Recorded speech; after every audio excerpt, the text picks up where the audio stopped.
Praise the Lord. Good morning. இன்றைய ஒரு நிமிட வேத தியானத்திலே நல்வார்த்தை.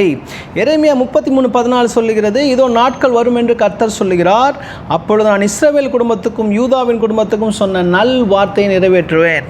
ஒரு மனிதன் நல்ல வார்த்தைகளை சொல்லும் பொழுதே நமக்கு ரொம்ப சந்தோஷமாக இருக்குங்க. சில பேர்கிட்ட போனால் ஒரு பாசிட்டிவ் வைப்பு கிடைக்கும். பாசிட்டிவாக பேசுகிறாங்க, இவங்ககிட்ட போனாலே ஏதாவது ஒரு நல்ல விஷயத்த சொல்லுவாங்க அப்படின்னு சொல்லி நம்ம யோசிப்போம். ஆனால் ஆண்டவர் சொல்கிறார் இந்த இடத்துல, நாட்கள் வரும், அப்போது நான் இஸ்ரவேல் குடும்பத்துக்கு சொன்ன நல் வார்த்தைகளை நிறைவேற்றுவேன்.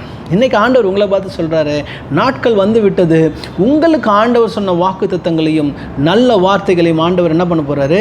நிறைவேற்ற போகிறாருங்க. எத்தனை பேர் நீங்கள் நம்புறீங்களோ அவர்கள் இன்றைக்கி ஜெபிங்க. ஆண்டவரே, இந்த வாக்கு தத்தம் ரொம்ப நாளாக எனக்கு தாமதித்து கொண்டே இருக்குது. ஆண்டவரே, இந்த வாக்கு தத்தம் என்னுடைய வாழ்க்கையில் பலிக்கவே இல்லையப்பா அப்படின்னு நீங்கள் ஜெபம் பண்ணுங்க. ஆண்டவர் சொல்கிறாரு, இதோ நாட்கள் வரும், நான் சொன்ன நல்வார்த்தை உங்களுடைய வாழ்க்கையில் நிறைவேற்றுவேன். கர்த்தர் உங்களை ஆசீர்வதிப்பாராக. ஆமென்.